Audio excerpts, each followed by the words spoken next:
하겠습니다. 일반적으로 시스템은 폐쇄형 시스템과 개방형 시스템으로 대별할 수 있습니다. 폐쇄형 시스템이라 함은 주위 환경에 따른 영향을 받지 않는 시스템을 말합니다. 결과가 출력을 정확하게 예측할 수 있는 그러한 시스템이죠. 컴퓨터 프로그램과 같이 작업의 순서를 미리 정해놓고 그 결과를 완전하게 예측할 수 있는 시스템을 폐쇄 시스템이라고 할 수 있겠습니다.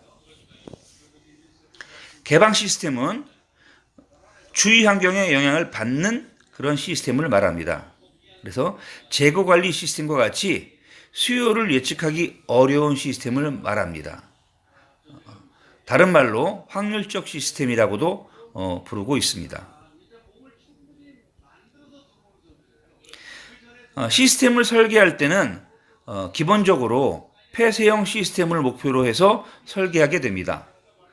여기에 유연성을 가미하기 위해서 개방의 변화를 가미하고 현실의 업무 처리에 적합한 시스템으로 설계를 하는 겁니다.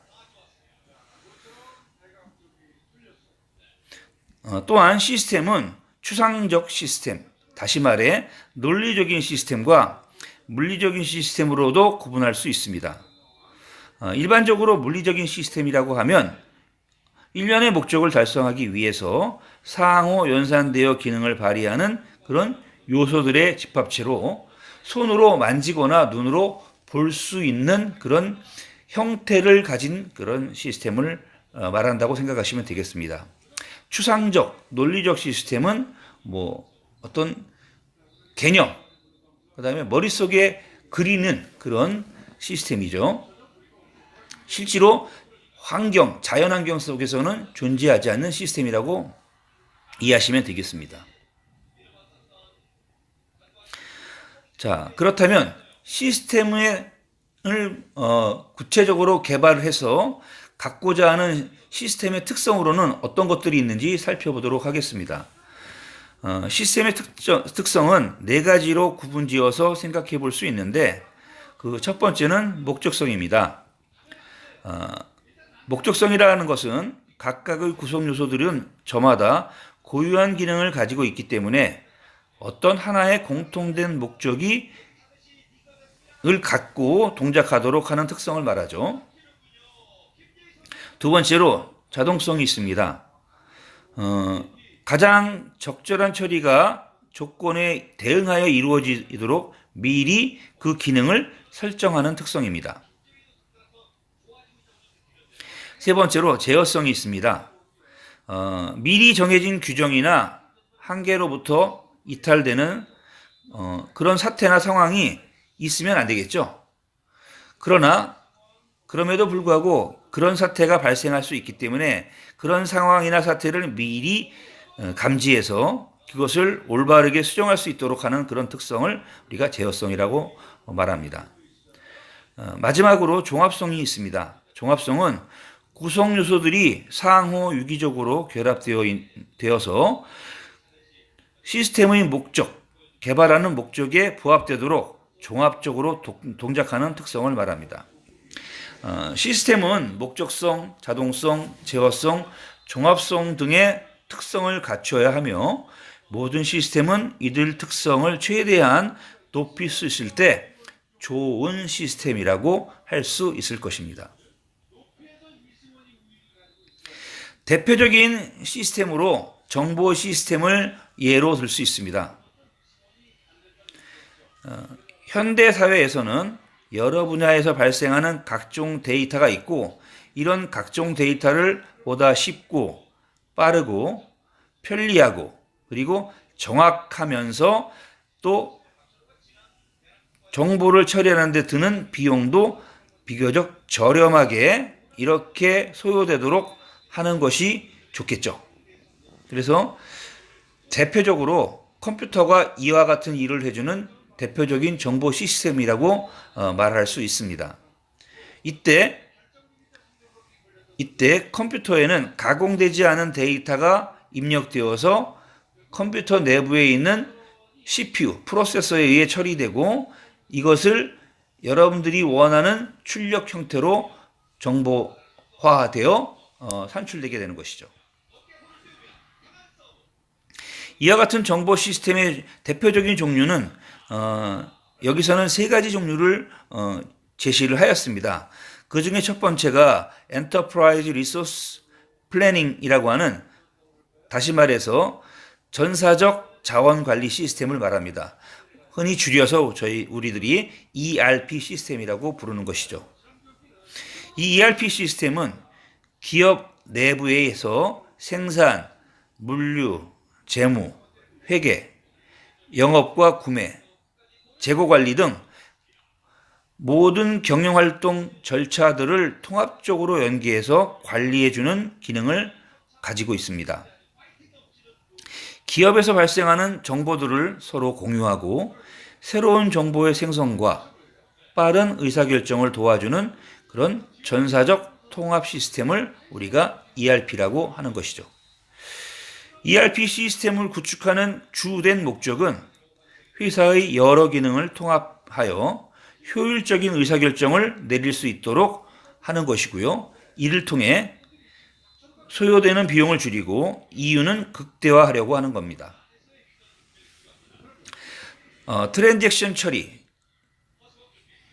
시스템이 있는데요. 이것은 매일매일 발생하는 비즈니스 거래에 의하여 생성되는 데이터를 처리하는 시스템입니다. 대규모 데이터를 처리하는 특징을 가지며 미션 중심의 시스템으로 구성되게 됩니다. 세 번째로 예시할 수 있는 것은 의사결정 지원 시스템입니다. 기업의 모든 수준의 사용자에게 그 직무와 관련된 정보를 제공하는 시스템입니다. 기업에는 이런 정보 시스템을 다루는 정보부서가 조직되어 있습니다. 여기서 얘기하는 정보부서라고 하면 한 조직체의 시스템을 개발하고 유지 보수하며 운영하는 조직체를 말합니다. 이 정보부서에는 다음에 예시하는 내용들이 모두 갖춰질 수도 있겠고요. 부분적으로 구성되어서 갖춰질 수도 있겠습니다. 시스템 운영 부서가 있습니다. 메인 컴퓨터나 각종 전산 장비, 네트워크 장비에 대한 관리를 담당하는 부서입니다. 이 시스템 운영 부서에서는 시스템에 입력될 데이터를 준비하고 출력물을 배포하고 그 처리 작업을 스케줄링하는 그런 작업 계획을 작성하는 그런 부서라고 이해하시면 되겠고요. 그 다음에 기술 지원 부서가 있습니다. 이 기술 지원 부서에서는 주로 시스템에 설치되는 소프트웨어를 관리하고 그 다음에 운영을 지원하는 그런 부서입니다.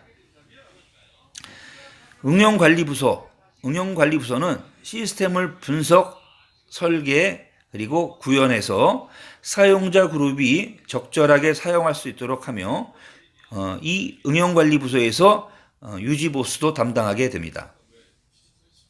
그 다음에 정보센터를 관리하는 부서가 있죠. 그래서 이 정보센터 관리부서는 주로 사용자에 대한 교육 및 훈련을 담당하고 있습니다. 이런 4개의 응용 조직을, 정보부서 조직을 총괄하는 사람을 우리가 시스템 관리자라고 합니다. 자, 그렇다면 시스템을 함부로 만들 수는 없겠죠. 시스템을 최종적으로 구현하기 위해서는 소비자가 원하는 시스템이 어떠한 시스템인지에 대한 그 요구 분석을 해야 합니다. 그래서 그 시스템 분석을 사전에 기획하고 분석하고 하는 그 기법을 사용을 하면 많은 이점을 가져올 수 있습니다. 기본적으로 조직에서 시간과 돈을 투자하면서 이 시스템 분석 기법을 이용하는 것은 첫 번째로 보다 큰 효율성을 얻을 수 있기 때문이고요. 그 다음에 기업의 이익을 극대화시킬 수 있기 때문입니다. 그리고 최대 이익을 확보하기 위한 효율적인 자원 사용이 가능해집니다. 투입되는 노동력을 절감시킬 수 있고요. 그 다음에 자본과 자원의 신속한 회전이 가능해집니다. 그리고 시스템에 입력되는 정보나 데이터 오류를 사전에 제거하거나 또는 감소시킬 수 있습니다. 그리고 시스템화해서 함으로써 일관된 운영과 그 다음에 일관된 운영 절차를 확보하게 되는 것이죠.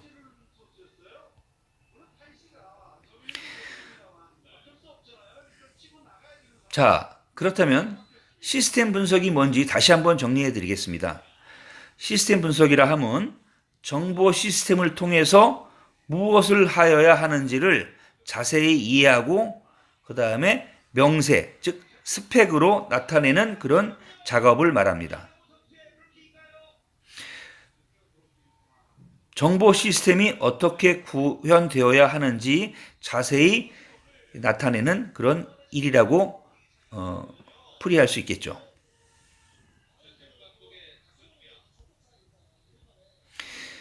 이런 시스템 분석을 담당하는 사람을 우리가 시스템 분석가라고 합니다.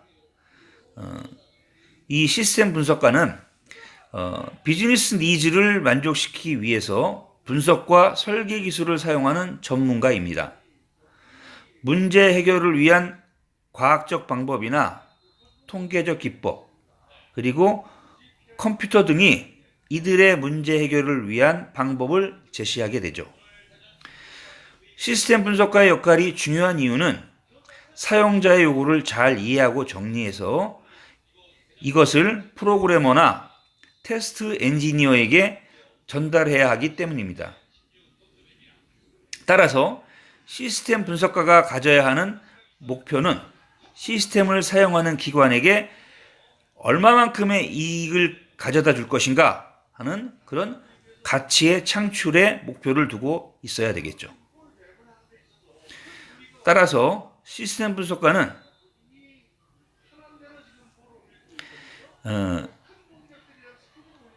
많은 조직들이 이 시스템 분석가, 즉 그들 조직이 갖고 있는 현안 문제점을 컴퓨터나 통신 기술로 해결할 수밖에 없기 때문에 이것에 대한 전문가인 시스템 분석가의 역할이 중요해지고 있다고 말씀드릴 수 있겠습니다.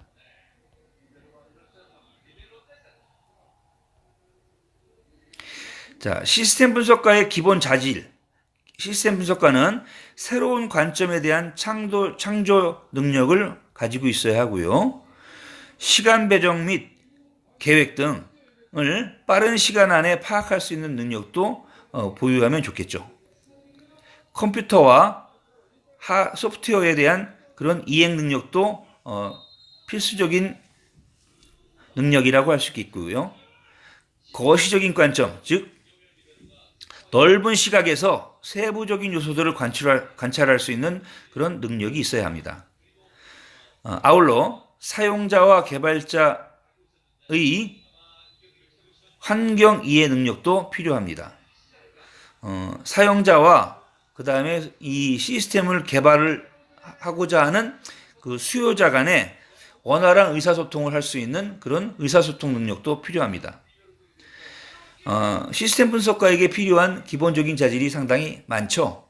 이것들은 단시일 안에 준비되는 것이 아니기 때문에 지금 여러분들은 학생 시절부터 하나하나 차곡차곡 이러한 능력을 길러 나가야